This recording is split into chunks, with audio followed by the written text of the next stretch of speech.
Oksana's excitement to every single giraffe that we come across. Personally, for me, the whole Africa was about seeing a giraffe. From being a little kid, that's what I've always thought as an African animal.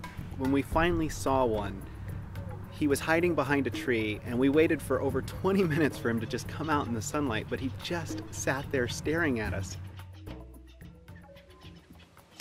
I've never seen a giraffe stand still for this long. It wasn't doing very much, but I was so excited. I saw my first giraffe out in the wild. I was happy. I thought, okay, I saw a giraffe. That is awesome. I will probably not see another one.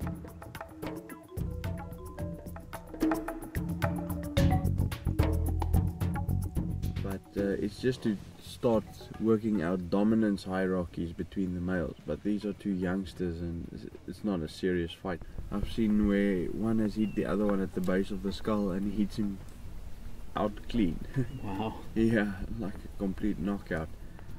By the end of 4 days, we saw probably 50 different giraffes in the park. I saw more giraffes than I ever imagined possible. It was like being a little kid again and getting an ice cream cone.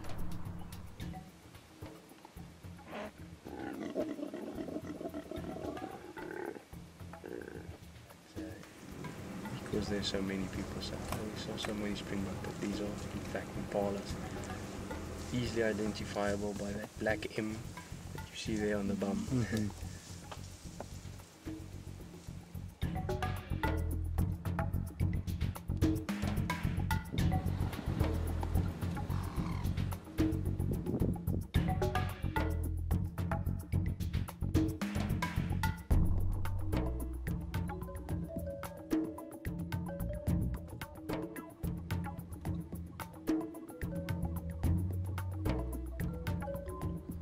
I was absolutely blown away when on our second day on the evening drive, right before sunset, Arlo spotted a cheetah.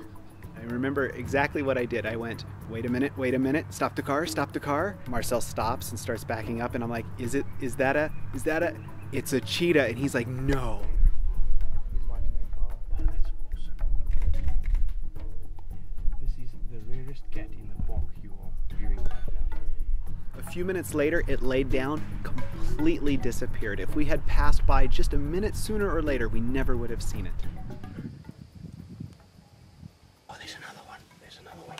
Okay. This most likely, if it's two males, it would be a coalition, which is quite rare to see. So Marcel is probably more excited than us because he knows how rare an event this is. We don't.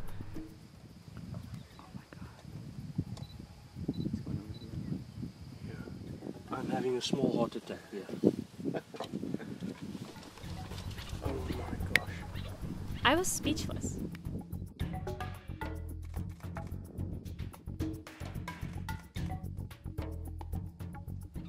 They actually started to cross the road. They stopped right in the middle of the road and they looked back at us. Right at that moment, my memory card fills up and I perform the world's fastest memory card swap. After that, they slowly walked off into the sunset. With one look back to us, they went down into a gully and we never saw them again. Cheetah, really? Awesome.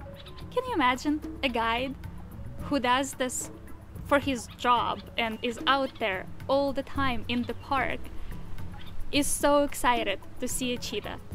Yes! That was amazing. My heart is racing faster than a cheetah can run, which is 120 kilometers per hour, by the way. Wow! Retief wasn't with us for that game drive, so when we got back to camp that night, Marcel was like, let's tease him a little bit.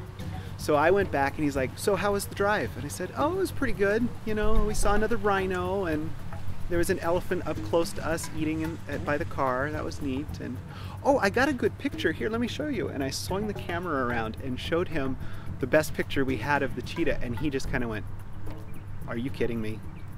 No, seriously, are you kidding me? I'll bet you no one else saw a cheetah today. Fortunately, until thus far, They didn't see a leopard, but I can guarantee you will get one. At least its tail. I don't personally like camping all that much, but let me tell you, spending a night inside the Kruger National Park at the campsite is something else. We had cots with pads, nice warm blankets. On a cold night, it was very warm. It was everything we could want and more. This is gonna be nice. So every night when we came back to camp, Retief had the most delicious dinner cooking on the braai for us. The food, we'd like to call it traditionally South African, but we try to incorporate everything we do with a braai. So it will be lots of meat, a lot of vegetables, throw in a couple bottles of wine, whatever you like to drink, and we'll make one big feast out of it. My favorite were the boerewors, the farmer's sausages. Typically your meals would all be what a normal South African would have when he comes out to Kruger. Night in camp was one of my favorite times. The camp settles down, everything starts to get quiet. You might have the opportunity to spot a few animals close to the camp fence. We had a hyena pass within 2 meters of us, looking at us right on the opposite side of a chain link fence. One of my favorite moments was shining a light out there and seeing 2 tiny green eyes looking back at me. Retief identified it as a genet, a small cat-like creature, and he said that they can easily get into the camp if they want. Sometimes you hear things that you cannot possibly identify. One of the benefits of having a guide there with you while you're in the camp is that they can identify the sounds outside the camp at night. Retief has an incredible talent of being able not only identify every sound that he hears in the Kruger National Park, but he can also imitate them. You hear these noises, the sounds that are so different from anything you hear in the city. You hear a lion roar,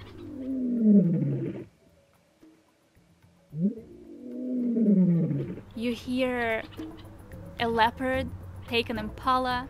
I also heard a bush baby for the first time, and I can't describe how creepy they sound. Literally, sounds like a baby crying. And right after that, we hear lions roar, and your mind goes crazy.